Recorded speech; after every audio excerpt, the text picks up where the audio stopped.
The automobile is one of the most important inventions that revolutionized the modern world. In America, the rich history of car culture runs deep as technology continues to shape the future of the industry. Jason Stein, former publisher of Automotive News, is here to share the stories of people passionate about cars, from industry leaders and innovators to car-obsessed celebrities. Buckle up as Jason takes you inside the boardroom, onto the track, and around the bend on Cars and Culture on SiriusXM Business Radio. Welcome to Cars and Culture on SiriusXM and episode 128. I'm your host, Jason Stein. Formula One arriving in Las Vegas had multiple storylines: the return to the city, the new track on the Strip, and the expansion of F1 in America, a force that seems to have no end in terms of popularity and appeal. It also had one new significant attendee. A first-time visitor to the city is also getting comfortable in new surroundings as an automotive CEO. Her name is Lynn Calder, and she's not only new to Las Vegas this past week, she's a new automotive CEO of a startup that's about to show up in neighborhoods across America. Only a handful of women have ever run an international car maker. Only one has done it with no previous experience in the industry. And Lynn is making a go of it at INEOS Automotive. And if you haven't heard of the company, you will. Not only a powerhouse chemical company, INEOS is the owner of two European soccer teams, the performance partner of New Zealand Rugby, the British entry in the America's Cup Racing, and the Grenadiers cycling team is part of INEOS. And also, it's a one-third owner of the Mercedes F1 car. INEOS is also the proud developer and manufacturer of the Grenadier vehicle and more automotive models to come. The Grenadier is INEOS' answer to the Land Rover Defender, just more modernized. Plenty of models are on the way, including an electric vehicle and at least 3 others. INEOS doesn't just want to be another startup car company, though. It's putting all of its muscle behind the making of a brand, and a profitable one at that. The story of the automotive development is remarkable. Hatched on the back of a British pound several years ago in a London pub called the Grenadier, it's an automotive project with the vision of Sir James Radcliffe behind it, INEOS chairman and CEO. But it's not just another automotive project. The company's in it for the long haul by developing a vehicle that is every bit as capable as it is sustainable as a business. Lynn Calder wasn't in automotive prior to this experience, but earlier this year, she was tasked with running the automotive division. She has it in her blood. Her dad was a mechanic in Scotland and an enormous car lover. She has her hands on the wheel of an amazing project, one that will turn heads on the street in the 21 North American dealerships where it's already formed partnerships.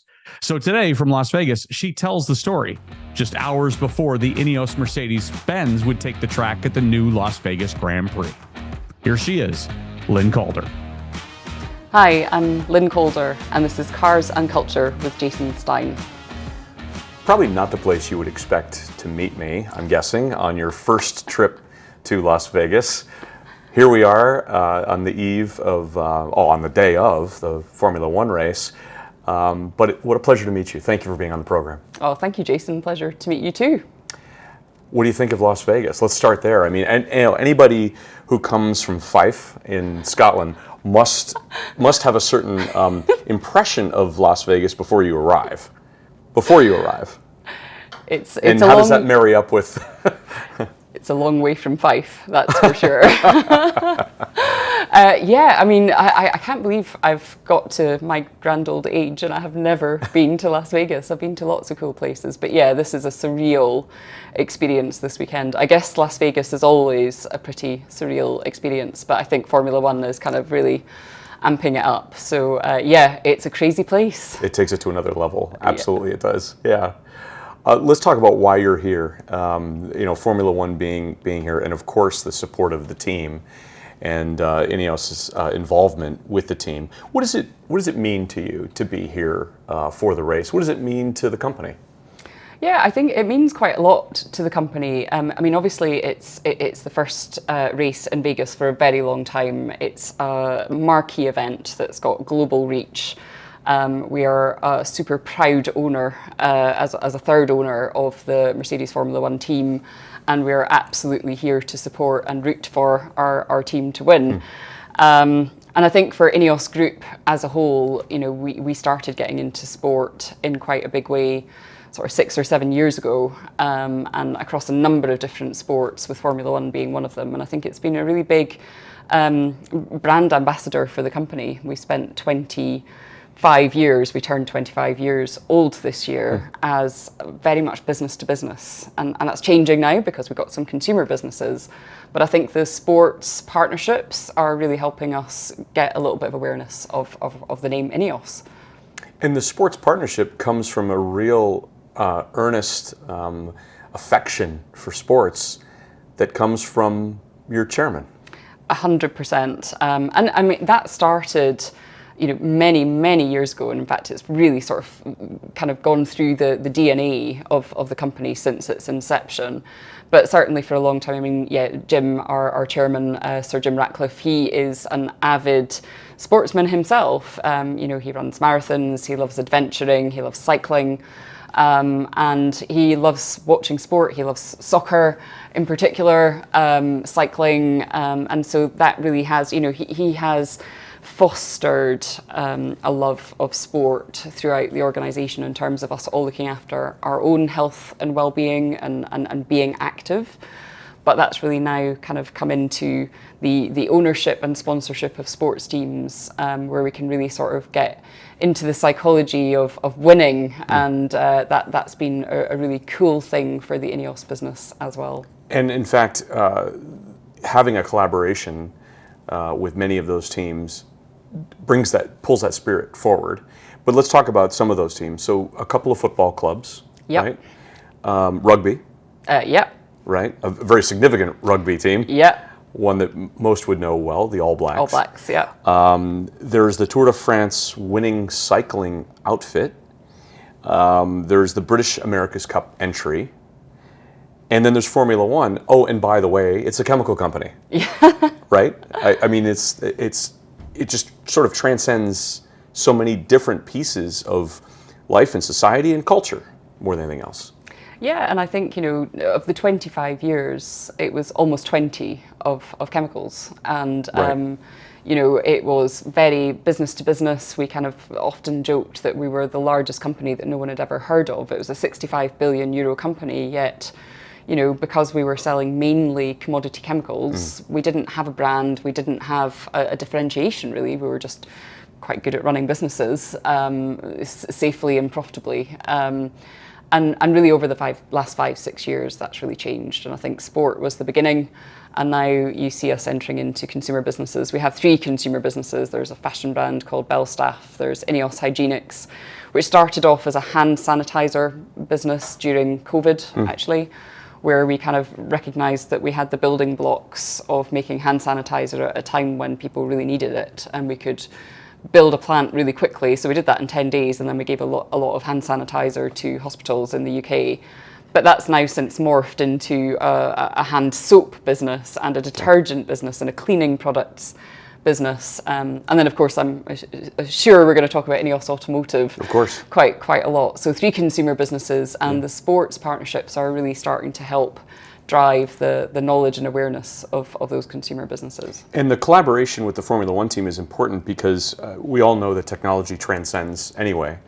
And if we talk about pulling down into the automotive side, but there's also the element of hydrogen production vehicles and the advancements that are happening with Formula One that will be used on the automotive side. I'm guessing that in the 1/3 ownership of the Mercedes team, that had to have been an element that was a driving force. I mean, I think we started with Formula One before we were super mature with our car company, actually. It really did start as a sports interest. Okay. And, we've got, relationships with Mercedes. We've also got a really strong relationship with BMW. I mean, BMW supply the engine. Your what I inline think 6. is the fantastic straight 6 inline turbo diesel and gasoline engine. Gasoline in the US. So, we've kind of chosen to work with high quality partners across the board. Where I think the Mercedes relationship has been really interesting for INEOS Automotive is actually in our manufacturing facility, which we acquired from Mercedes. So we've kind of effectively in 2021 acquired an almost ready-made, very, very impressively run facility for manufacturing in Hambach. So, I think had it not been for the Formula One relationship, we probably wouldn't be sitting here with Hambach. And I think without handbag, we wouldn't be sitting here with cars on the road. So I think that's been the most important facet of how the relationship has worked between Mercedes and INEOS. And for those who don't know, that's a facility that's on the French-German border that basically has been used to produce smart vehicles up to this time, which is where you are building vehicles now. Well, I'm going to get to the building of the vehicles, but I want to talk about your history first, because I know that it's been said that you are definitely a, we say in America, a car gal, right? I'm not sure what they'd say in Scotland, but that's, but there's a long history here, and it goes back to your father. And he was working on trucks into his 50s. He was a mechanic. But I want to know, did you grow up with a strong interest in automotive, or was it just there for you? So it was by osmosis more than anything else? Yeah, to be fair, I think it was probably more the latter. I think my dad, in hindsight, would have loved if I had been kind of hanging out with him in the garage, getting my hands dirty. And, you know, I have got to be really honest and say I'm not that kind of car gal. You know, I can't strip down a vehicle and rebuild it, probably much to my dad's disappointment. So osmosis for sure, but what it drove in me was a real interest in driving, actually. So I look back with some regret now that I didn't learn more from him, because there are lots of things I'd love to be able to do with cars, like own old cars and know what to do with them. That would have been amazing. He did teach me how to change a tire. He was like, you know, no daughter of mine is not going to know how to change a tire. However, yeah, I mean, I think osmosis, huge part of our discussions always were about cars. And as soon as I could drive, which in the UK legally is 17 years old, you know, I got my first driving lesson on my birthday, and I just wanted the freedom of being able to drive. So we really bonded over that. I love driving. I love driving fast cars, off-road cars, any cars, to be quite honest, or most at least. And yeah, definitely that was very much fostered by him. Interesting story. And in fact, anecdotally, even when your father passed away 6 years ago, Harry passed away, you were looking through photo albums and you found albums that only had cars in them. Lots of albums, correct? Yeah. Lots of albums. Every car he'd ever owned. I think he always remembered every number plate of every car he ever owned. And yeah, he was much much less interested in having people in his photos. Interesting. So yeah, he was a true, you know, it was a true passion thing for him, a true guru when it came to cars.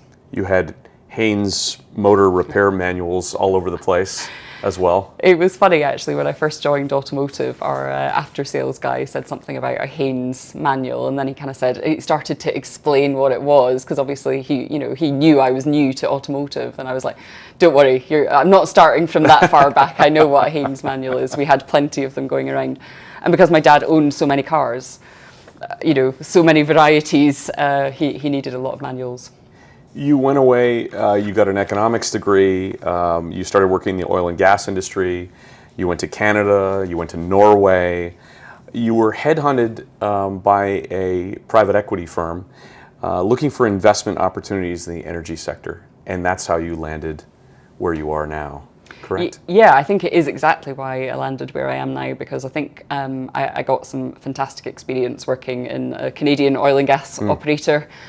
From, I think, your hometown, and you know, we did a lot there. But I think moving into the private equity world, where we were specifically trying to find companies that we could grow, actually, so it wasn't kind of a lot of financial engineering type of private equity. It was very much growth equity.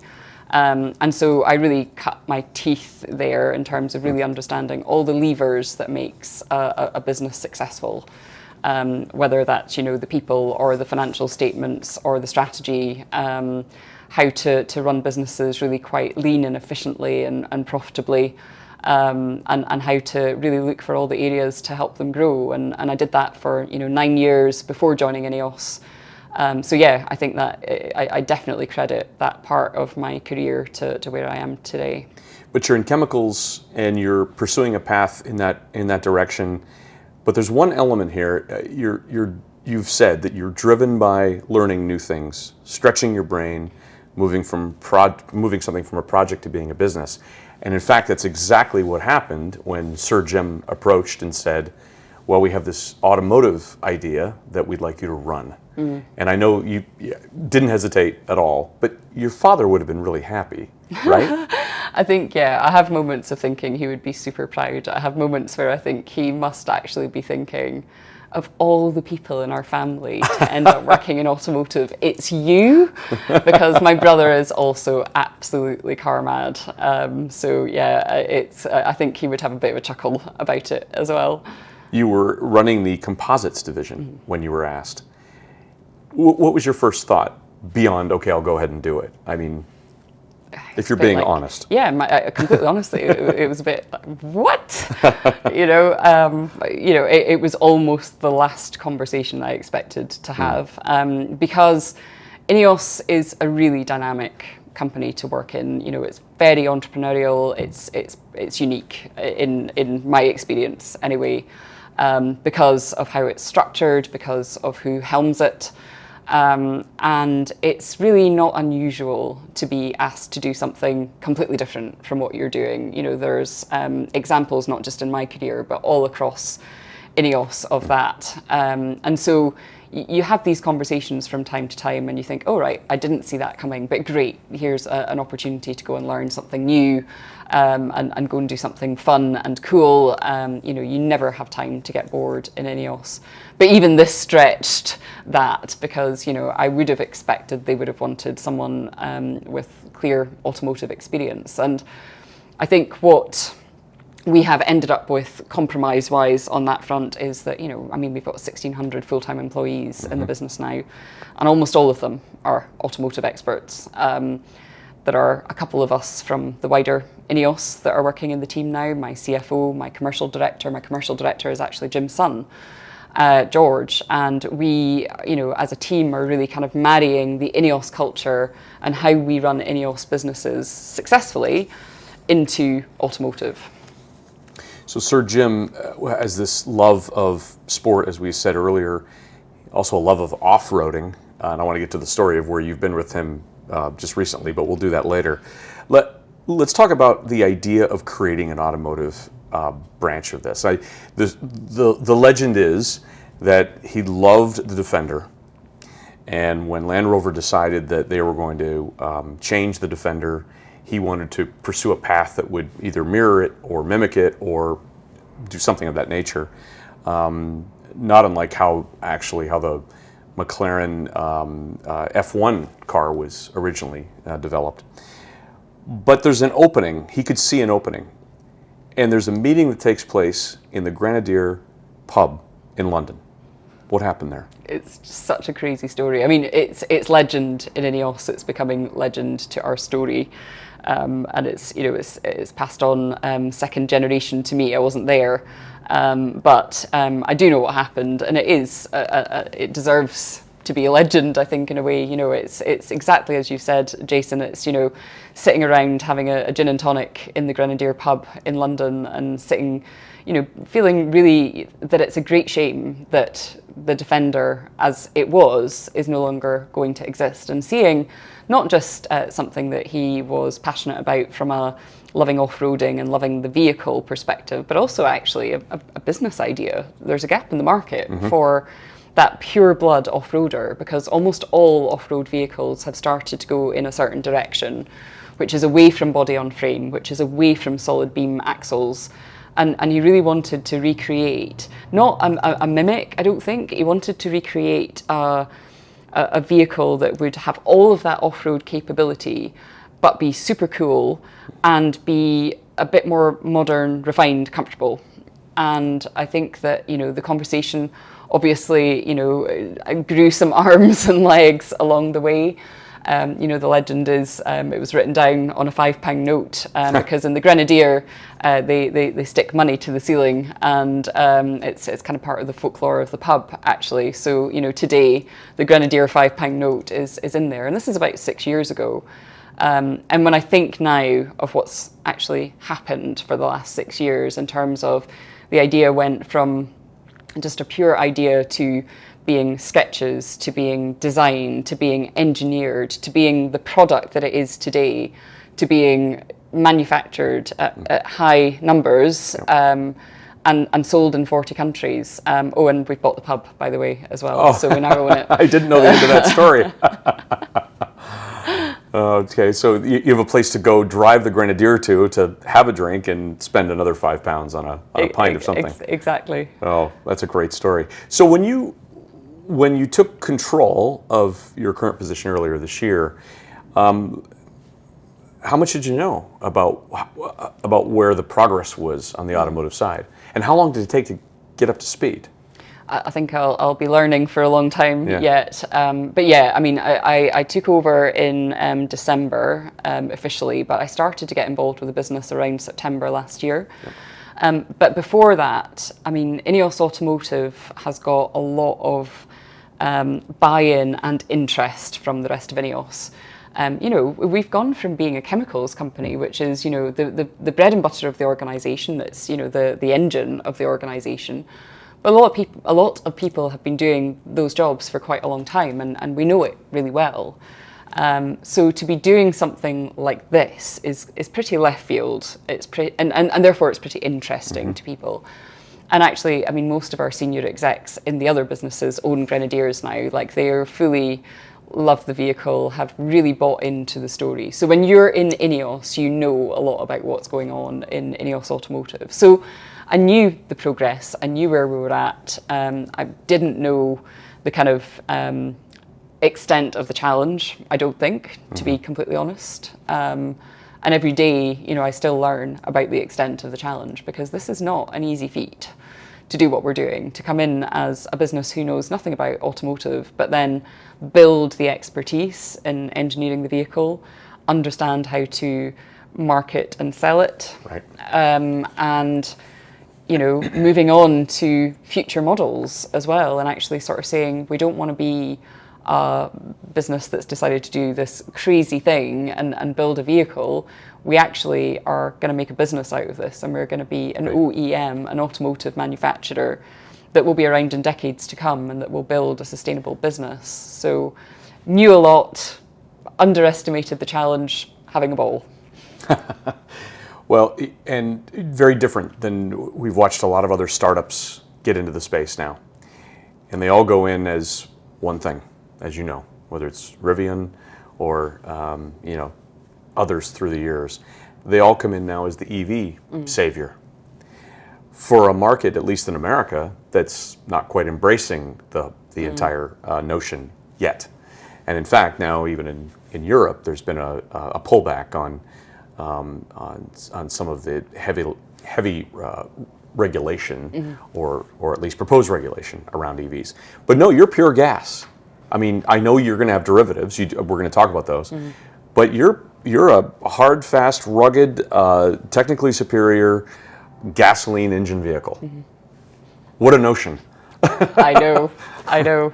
And, you know, I don't think we've ever shied away from swimming upstream in INEOS. Right. You know, I think that we wanted to build something that we think there's a market for. We wanted to build something that people will buy, and people are buying it. Now, that doesn't mean that we underestimate at all the extent and the challenge ahead on, you know, powertrain strategy of the future and the transition that will be required to move towards net zero in our industry. We fully understand that. But we also firmly believe that there's a place in the long term for combustion engine vehicles. I was going to say exactly what you said. I think, you know, if you rewind a year ago, we would have said the US hasn't fully embraced it yet, but Europe has. And we're seeing that really stall right now. And that doesn't mean we don't think that electric vehicles will have a place. Right. We absolutely do. We're building one. We'll come on to that. Yeah.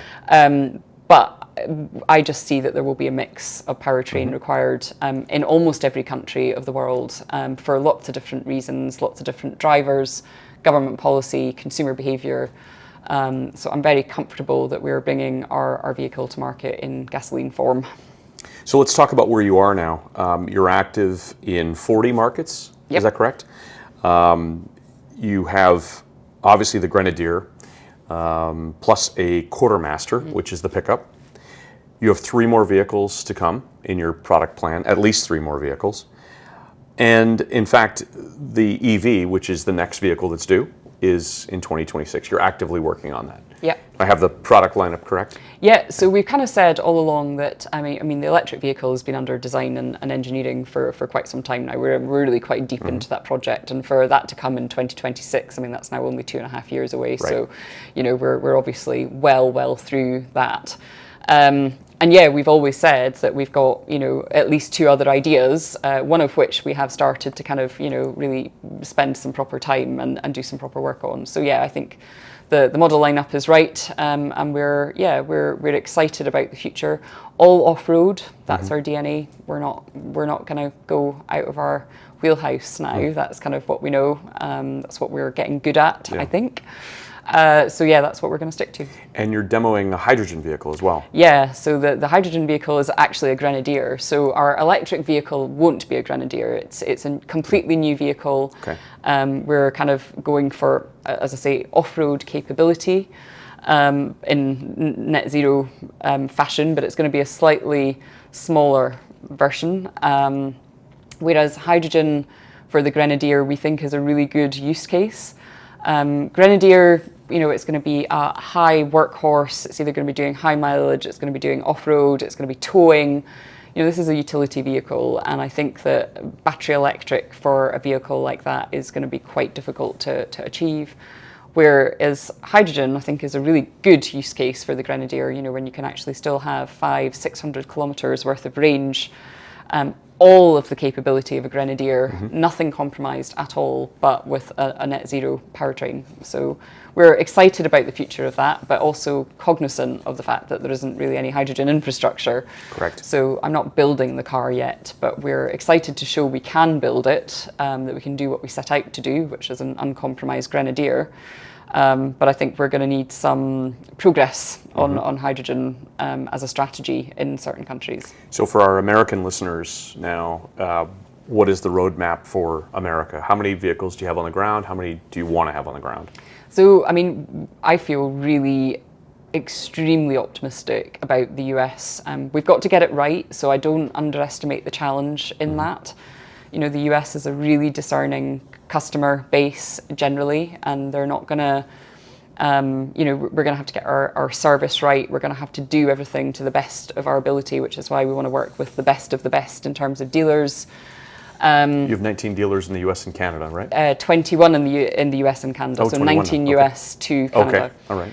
And we're really optimistic about the US market as long as we do our jobs. So yeah, we've got our first vehicles landing literally right now, which is our first customer vehicles, which is really exciting. And we opened our order books back in May, and actually within the first few weeks, the US shot to the top of our markets by quite some way. And actually probably within 4 or 5 weeks, it had kind of really pretty much surpassed the whole of the rest of the world. Wow. And the whole of the rest of the world is also doing quite well. So, and with, I think, 19 dealers in the US in 14 states, I think we're barely scratching the surface. That really is very much a phase 1, phase 1A maybe. We've got a long way to go, a decent amount of running room. Super optimistic about the US. So staying on the US for a minute, when we talk about where you have those dealerships, where you want to have sales, I'm guessing those are in the so-called smile states.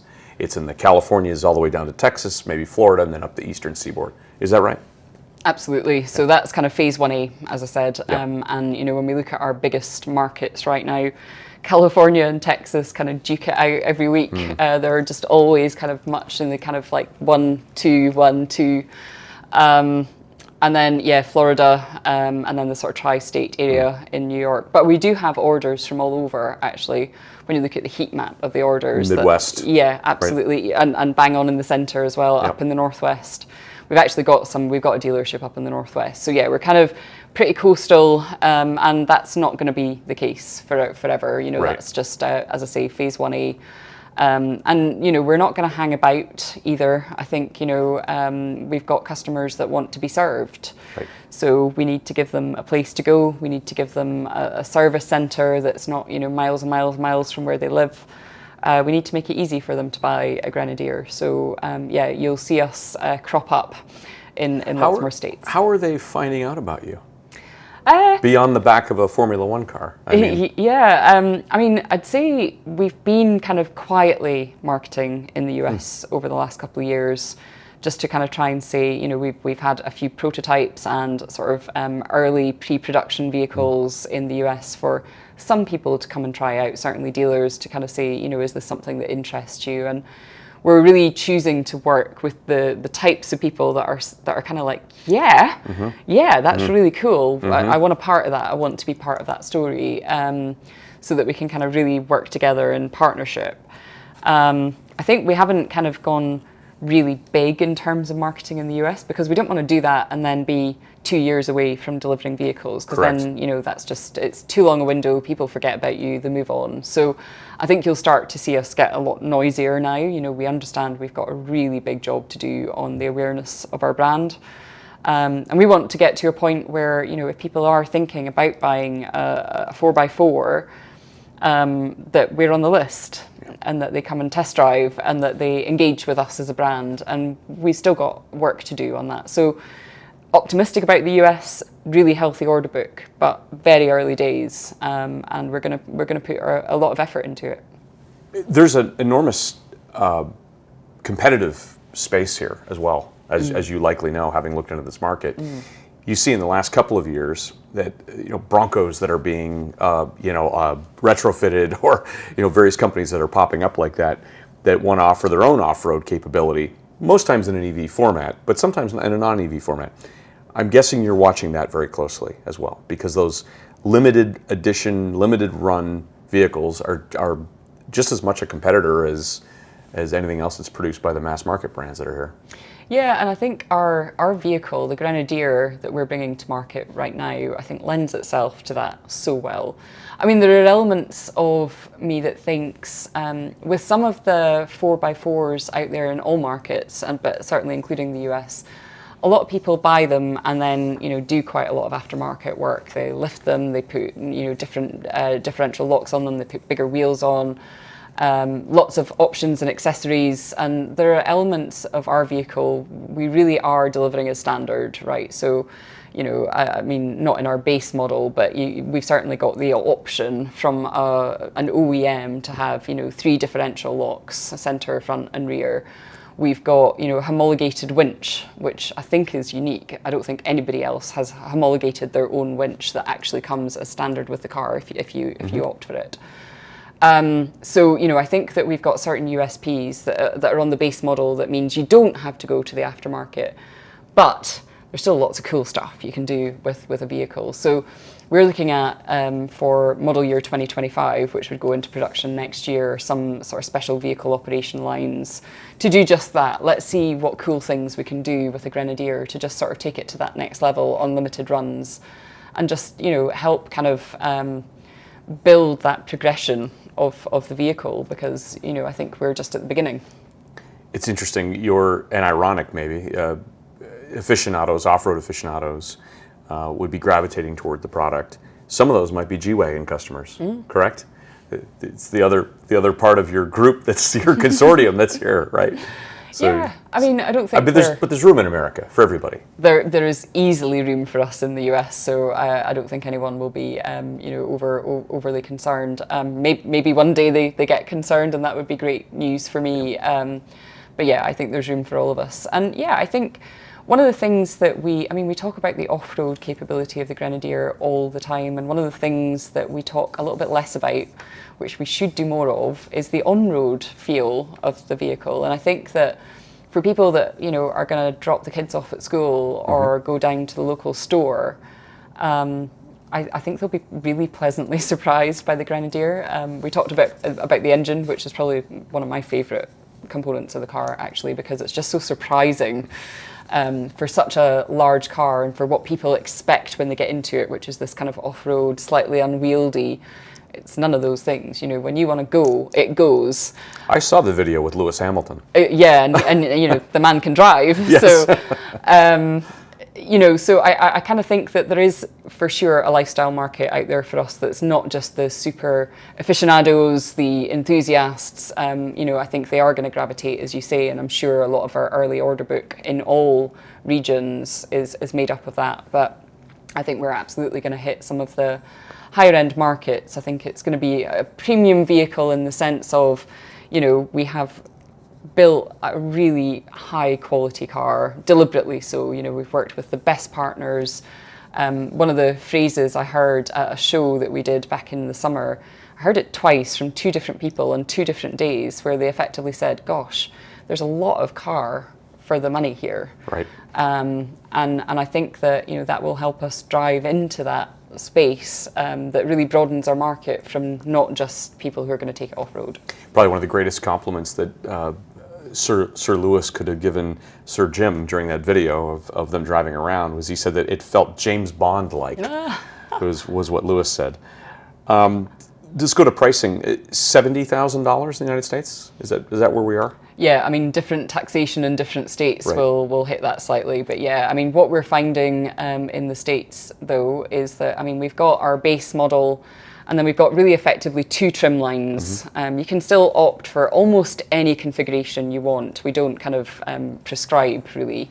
But the principal thing is, and we've kind of named it after our Belstaff, our fashion brand, iconic jackets. One is the Fieldmaster and one is the Trialmaster. And the Trialmaster is very much the off-road. It's going to give you your 3 differential locks. And the Fieldmaster is a bit more, heated seats and, leather upholstery and just a bit more comfort. I think that what we're seeing in the US for sure is, I think more than 90% of our orders are trim level, not basic model. So people are spending more than the $70,000, but we still think it's an incredibly competitive price point for what we've built. One of the things that I regret, in a way, from how we kind of started our brand in the very beginning, and it's not anyone's fault, it's just an evolution, is that, we talked about building a farmer's car, and that had with it the connotations of what pricing was going to be, because, people who are going to really work the land want a car that's going to go on for decades, which I believe ours will. But they don't want to buy a luxury car for that. They maybe buy a luxury car for their car, but they don't want to use that for the utility of the land. And, I think what we set out to build, and therefore the price connotation, is not what we actually built. And so we've then had to take people on that journey with us, rather than, be a bit clearer from the beginning. Right. And I think that, now we're in the situation where I think we would agree there's a lot of car for the money. Yeah, there's a lot of car for the money for sure. And some of those other one-off vehicles that we discussed earlier go for well above 6 figures, which is clearly not where we are here. And by the way, even at $70,000 or so, in America these days, you're edging actually close to average transaction prices. This is where it's not hard to get to $70,000 with most vehicles in the United States these days with average transaction prices. Are you seeing vehicles already being flipped, the ones that have gone to consumers? Yeah, not too many. We've seen a handful. Okay. In the early days, actually, and it was predominantly, people who hadn't even driven them. They were flipping them effectively to help people skip the queue. We had a slower ramp up than we would have liked. We can talk about that because we're coming out of that in a really good way at the moment. Actually, really pleased with our ramp up at the moment. But yeah, we had quite a long waiting list. Not as long as I think what you would wait for a G-Wagon at the moment, but we had quite a long waiting list. So I think there were a few people benefited from being able to flip and help people jump the line. Not the markup of a G-Wagon either. A year ago, I was in a Mercedes store and the sticker that was on the G-Wagon was $100,000 higher than the list price of the G-Wagon. And they were getting it, by the way, at that time. Let's, I guess, discuss the ramp-up piece of this. One of the things I'm guessing you've had to learn in your new journey is supply chain issues, which has haunted the industry for the last 3 years. Are you through those now? Yes. Mainly yes. I think we have, always the really close quarters management of the supply chain. You literally can't take your eye off it for a second. We've got sort of 2,400 components in this vehicle, which is slightly more complicated than petrochemicals. It's and that's exactly the point, Jason. You're exactly right. I think that we've managed in INEOS, and I've managed in my career a great many different types of supply chain, none of them like this. Right. So that's been, I think, the biggest learning for me, the biggest learning for INEOS as a whole, for sure, just the absolute level of complexity at a really difficult time that was really marred by COVID.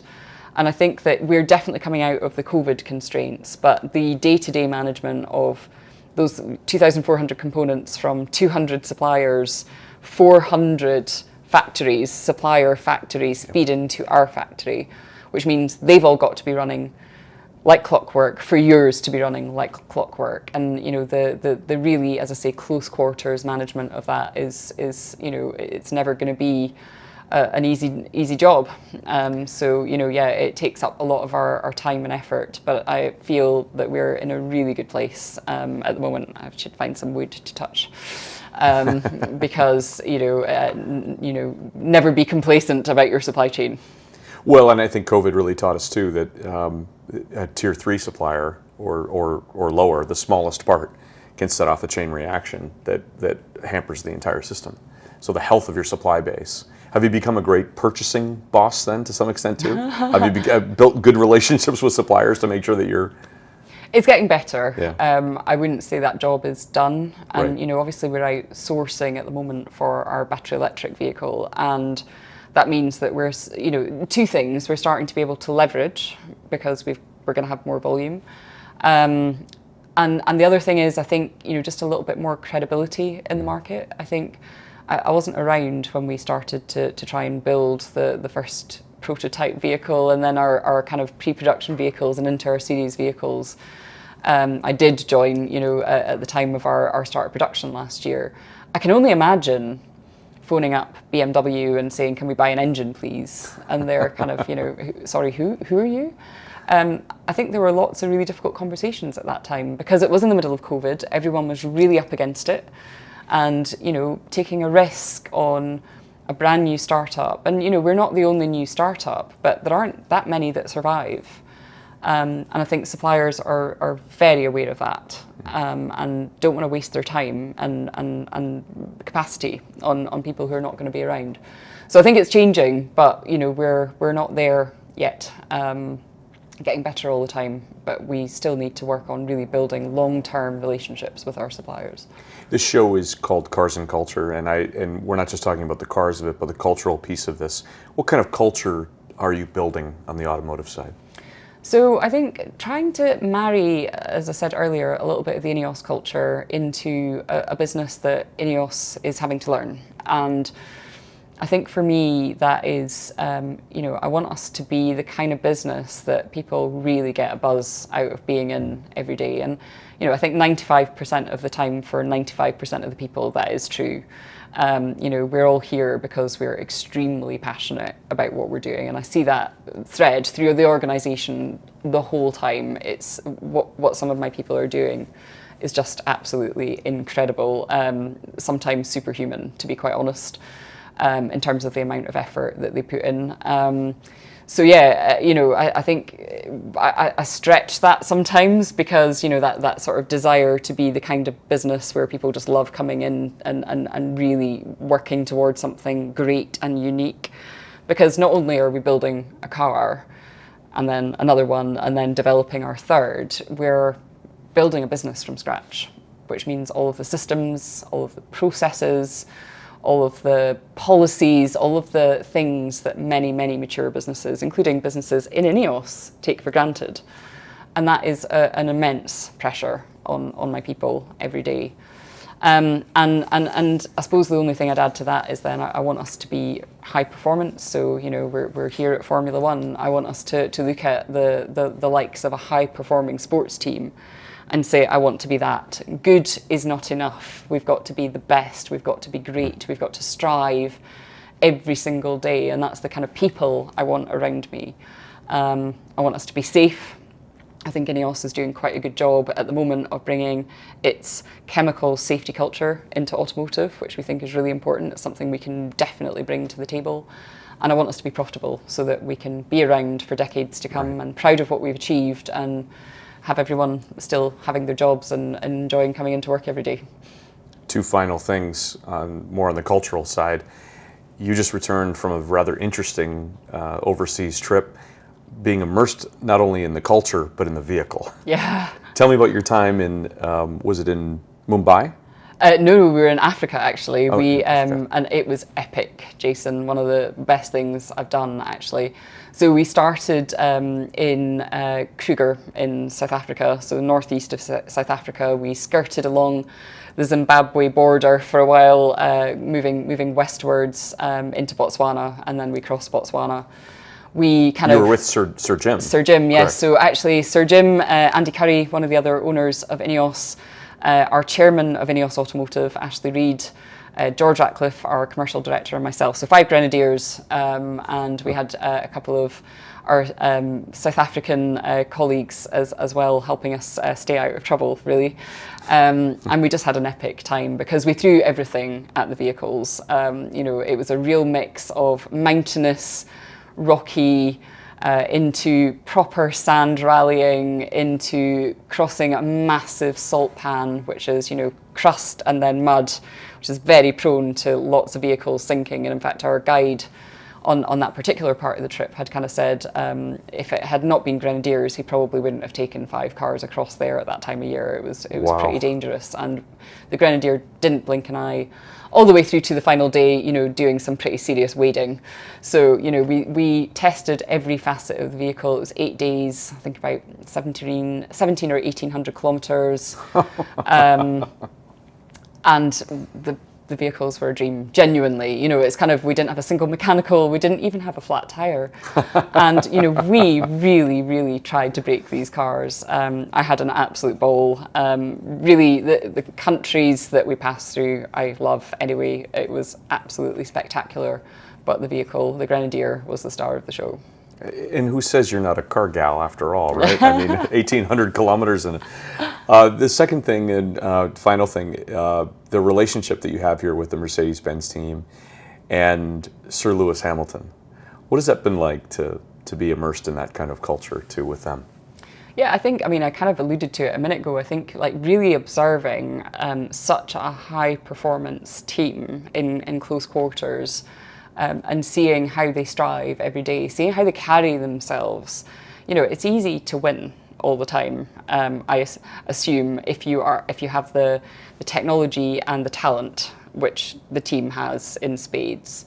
I think when that starts, and it's very difficult for teams to stay at that level. There's a life cycle of teams, and I think to watch them in adversity has actually been even more interesting for me, to see how they carry themselves, to see how they just never give up for a second, and they will win again because of that. And that's really inspiring for my business.